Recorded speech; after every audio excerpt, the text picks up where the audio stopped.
பரிசுத்த ஓய்வு நாளுடன் கர்த்தருக்கு ஸ்தோத்திரம். இந்த மாலை வேளையிலும் ஆண்டவராகிய இயேசு கிறிஸ்துவினுடைய 904th gospel in the name of Lord Jesus Christ.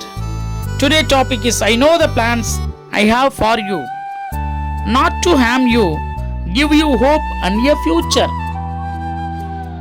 தேவன் என்ன சொல்றார்? நான் எதிர்பார்க்கக்கூடிய முடிவை உங்களுக்கு கொடுக்கும்படி நான் உன் பேரில் நினைச்சிருக்கிறேன். உன் நினைவுகள் எல்லாத்தையும் நான் அறிவேன். அவைகள் தீமைக்காக இருக்காது, என்னைக்கும் நல்லதுக்காகவும் சமாதானத்துக்காகவும் இருக்கும்னு சொல்றாரு. நாம நினைக்கிறத நடந்துட்டாலே இந்த உலகத்துல மிகப்பெரிய ஒரு பாக்கியம் அதை ஆண்டவர் நமக்கு தருகிறார். நம்ம எதிர்பார்க்கக்கூடிய முடிவையும் நமக்கு கொடுப்பாராம். நினைப்பதற்கும் மேலான, வேண்டிக் கொள்வதற்கும் மேலான அதிசயத்தையும் தேவன் செய்வாராம். அவருடைய வசனம் சொல்லுகிறது. ஒரு உண்மை சம்பவங்களை ஒரு சில பைபிள்ல பார்க்கலாம். ஏசோப்பு என்பவர் செய்யாத தவறுக்கு சிறைச்சாலையில் அவர் அடைச்சு வச்சிருக்காங்க.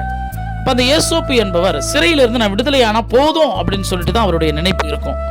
ஆனால் தேவன் எந்த தேசம் அவரை சிறையில் அடைத்ததோ, எந்த அதிகாரம் அவரை சிறையில் அடைத்ததோ, எந்த தேசம் அவரை ஒடுக்கி வைத்ததோ, அந்த தேசத்திற்கே ஒரு மிகப்பெரிய ஒரு அதிகாரியாய், ஒரு மேன்மையான ஒரு ஸ்தானத்திலே முதல் மந்திரியாக கர்த்தராகிய தேவன் உயர்த்தினார்.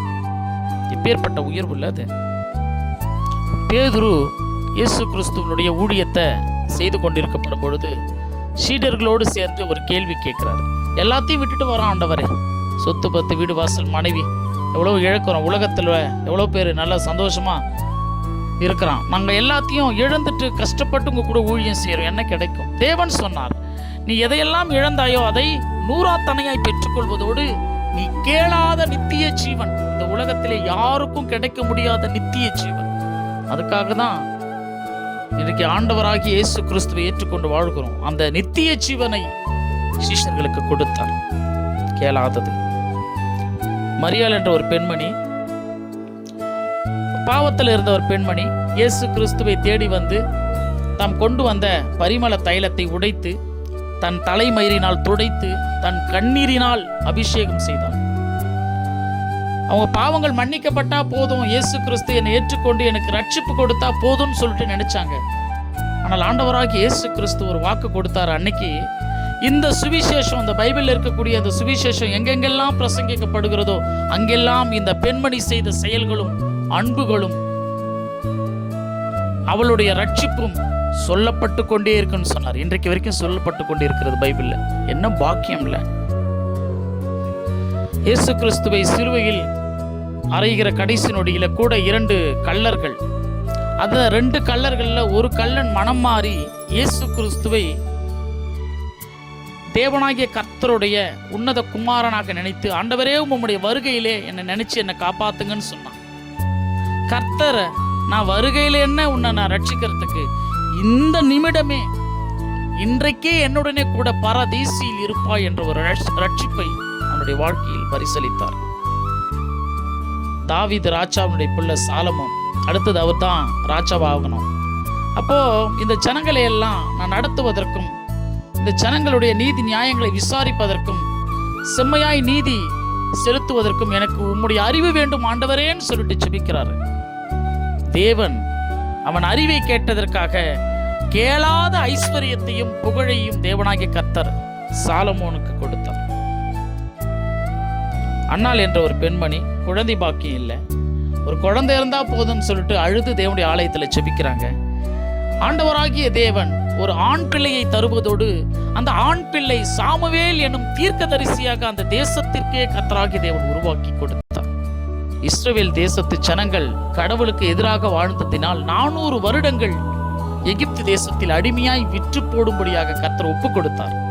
ஒரு நாள் அந்த ஜனங்கள் மனமாற்றம் அடைந்து தேவனிடத்தில் அழுது புலம்பி கூப்பிடும் பொழுது அந்த ஜனங்களை எகிப்தில் இருந்து விடுதலை ஆக்கினது மட்டுமல்லாமல் பாலும் தேனும் ஓடுகிற பூமிக்குரிய பரலோகமாகிய கானான் என்னும் தேசத்திற்கே அந்த ஜனங்களை வாக்குத்தத்தத்தோடு அந்த தேசத்தை கொடுத்தார்.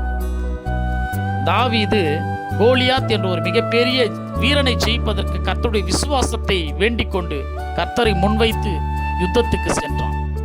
ஆனால் தேவன் அவனுடைய வைராகிய விசுவாசத்தை பார்த்து அந்த தேசத்திற்கே ராஜாவாய் தாவீது ராஜாவை உயர்த்தினார்.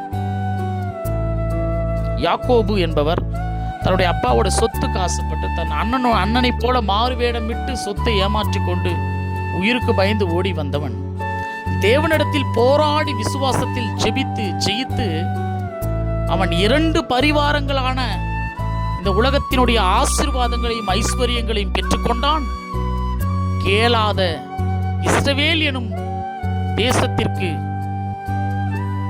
அவனுடைய பெயரை சூட்டும்படியாய் கர்த்தர் அவனுடைய வாழ்க்கையில் ரட்சிப்பையும் பெயரையும் புகழையும் கீர்த்திக்கும் இன்றைக்கும் ஒரு தேசமே இருக்கும்படியான ஒரு மாபெரும் மேன்மையையும் அந்த யாக்கோபுக்கு கொடுத்தார். இன்றைக்கு நாம் இருக்கிறோம் மக்கள், ஜனங்கள், தேவனை தேடுகிறோம், வேண்டிக் கொள்கிறோம், செபிக்கிறோம், அவரிடத்தில் அற்புதங்களையும் அதிசயங்களையும், ஏன் இந்த உலகத்தில் நல்லா வாழணும்னு சொல்லிட்டு ஆசீர்வாதங்களை கேட்பதற்காக தேவனிடத்தில் இன்றைக்கு அண்டிக் கொண்டிருக்கிறோம். ஆனால் நாம் கேளாத ஒன்றையும் கர்த்தர் கொடுக்கிறார். அதுதான் இந்த உலகத்திலே ரட்சிப்பு.